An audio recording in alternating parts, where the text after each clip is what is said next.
డిఎస్సిలో అక్రమాలు జరిగాయని బలంగా వాదిస్తూ వస్తున్నటువంటి వైఎస్ఆర్ కాంగ్రెస్ పార్టీ దీని మీద విచారణ కోరుతూ కాన్సర్న్ మినిస్టర్‌ని రాజీనామా చేయాలి అని చెప్పి కోరుతూ ఒక ప్రతిపక్ష పార్టీగా ఆందోళనలు చేస్తున్నారు.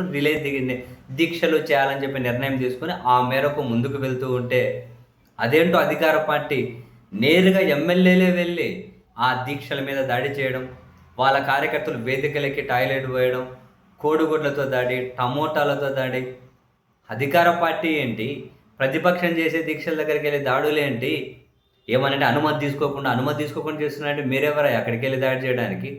పోలీసులుంటారు. అనుమతి లేకపోతే వాళ్ళు చట్ట ప్రకారం చర్యలు వాళ్ళు తీసుకుంటారు. అయినా ప్రతి నిరసన పోలీసుల అనుమతితోనే చేస్తారా? ఇదేంది? ప్రతి నిరసన అట్లాగే చేసుకుంటూ ఏమెళ్లరు. అదేమన్నా గనక దారి తప్పుతుంది, విపరీతమైన జనాలు గుమిగూడుతున్నారు, శాంతి భద్రతల సమస్య అనంటే అప్పుడేమన్నా గనక పోలీసుల అనుమతి, ముందస్తు పర్మిషన్ లాంటివి ఉంటాయేమో. ఒక దగ్గర ఒక రాజకీయ పార్టీ ప్రజాస్వామ్యబద్ధంగా నిరసన వ్యక్తం చేసే హక్కు కూడా లేదా? ఇప్పుడు అధికార పార్టీ ఎమ్మెల్యేలే నేరుగా వెళ్ళి దాని మీద దాడి చేస్తే అది శాంతి భద్రతల సమస్య అవుతదా?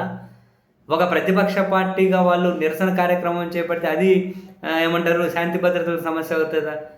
రాష్ట్ర వ్యాప్తంగా ఇటువంటి పరిస్థితులే. విజయవాడలో ఎమ్మెల్యే నేరుగా వెళ్ళి దాడి చేయడం, అనంతపురం జిల్లా యాడికిలో ఇటువంటి పరిస్థితి రాష్ట్రంలో చాలా చోట్ల. ఆ టెంట్లు పోతున్నారు, పీకేస్తున్నారు. ఏమంటే అనుమతులు వీళ్ళు అనుమతులు ఇచ్చేకి వీళ్ళేమైనా అధికారులా? టీడీపీ ఎమ్మెల్యేల నేతలు మీకు వచ్చి చూపెట్టాలి అనుమతి ఉందో లేదో. అనుమతి లేకపోతే నువ్వు వెళ్ళి మరి ఫిర్యాదు చేసుకో అధికారులకి. నేరుగా వెళ్ళి దాడి చేయడం ఏంటి? టీడీపీ ఎమ్మెల్యే టీడీపీ వాళ్ళు దాడి చేసినా కూడా వీళ్ళు వైసీపీ వాళ్ళ మీద కేసులు పెడుతున్నారు. అఫ్కోర్స్ మన పోలీసుల దగ్గర నుంచి ఇంతకు మించి ఆశించడం అంత బూత్ ఇంకోటి ఉండదు, వేరే విషయం అనుకోండి. ఏం జరిగినా ఫస్ట్ వైసీపీ వాళ్ళ మీదే కేసులు పెట్టాలి. గొప్ప గొప్ప సాంప్రదాయాలు ఏ మాటకు ఆ మాట కానీ ప్రతిపక్షాలు చేసే ఆందోళనల దగ్గరికి వెళ్ళి వాళ్ళ మీద దాడి చేయాలి, వాళ్ళ వేదికల మీద వచ్చబోయాలి, ఆడికి పోయి టమోటాలు దాడి చేయాలి, కోడిగుడ్లు దాడి చేయాలి. చాలా గొప్ప సాంప్రదాయం. ఆంధ్రప్రదేశ్లో ఇటువంటి సాంప్రదాయాన్ని ఇంకా పెంచి పోషించండి. ప్రభుత్వాలు మారిన తర్వాత ఇవి ఇంకా పెరిగి పెద్దవ్వాలి. రాష్ట్రం ఎక్కడా ప్రశాంతంగానే ఉండకూడదు. కక్షలకు, కార్పణ్యాలకు, ద్వేషాలకు, విద్వేషాలకు, విషపూరితాన్ని మొత్తం జనాలందరూ నింపుకొని అక్కడ వర్గం ఇక్కడ వర్గం ఇద్దరు విడిపోయి నిత్యం కొట్టుకు చావాలి. ఇదే జరగాల ఇప్పుడు? అటువంటివే కావాలా? ఒక ప్రతిపక్ష పార్టీగా వాళ్ళు ఆందోళన చేయక ఏం చేస్తారండి? జై చంద్రబాబు, జై లోకేష్ అంటారా వాళ్ళు ఏమైనా? వాళ్ళ పని ఏదో వాళ్ళు చేస్తూ ఉన్నారు.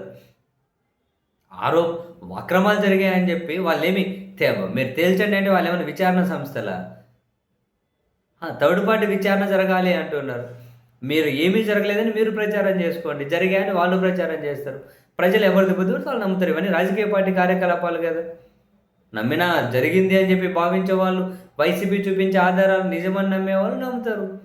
లేదు వాళ్ళు చెప్పేది తప్పని వాళ్ళది తప్పు అంటారు. అంతేగాని ఒక ప్రతిపక్ష పార్టీ దీక్ష దగ్గరికి వెళ్ళి దీక్ష బీకేసి అక్కడికి పోయి పోసి దాడులేంటి? ఇదేం సాంప్రదాయం? వావ్, అద్భుతమైన సాంప్రదాయం లేండి. ఎందుకంటే ఆంధ్రప్రదేశ్ రాజకీయాల్లో ప్రభుత్వ అధినేతనే అంటున్నారండి వైసీపీ వాళ్ళకి ఏమీ చేయకూడదు అంటే. రాష్ట్రంలో 40% మన వాళ్ళకి ఓట్లు వేసారు, వాళ్ళకి ఏమీ చేయకూడదు. డైరెక్ట్ ఒక ప్రభుత్వ అధినేతనే వాళ్ళతో ఏదన్నా శుభం అశుభం వాళ్ళతో ఏ వేదిక పంచుకోకూడదు, వాళ్ళని మనుషులుగా చూసినట్టు చూడకూడదు. వాళ్ళు ఎదురు పడితే కళ్ళు మూసుకొని పోవాలి. ఇదేం సాంప్రదాయం? ఇవేం రాజకీయాలు? అయినా ప్రతిపక్ష పార్టీ ఆందోళన చేస్తే అక్కడికి వెళ్ళి అధికార పార్టీ వాళ్ళు దాడి చేయడం ఇదేం సాంప్రదాయం? ఇదేం రాజకీయం? ఏంటిదంతా?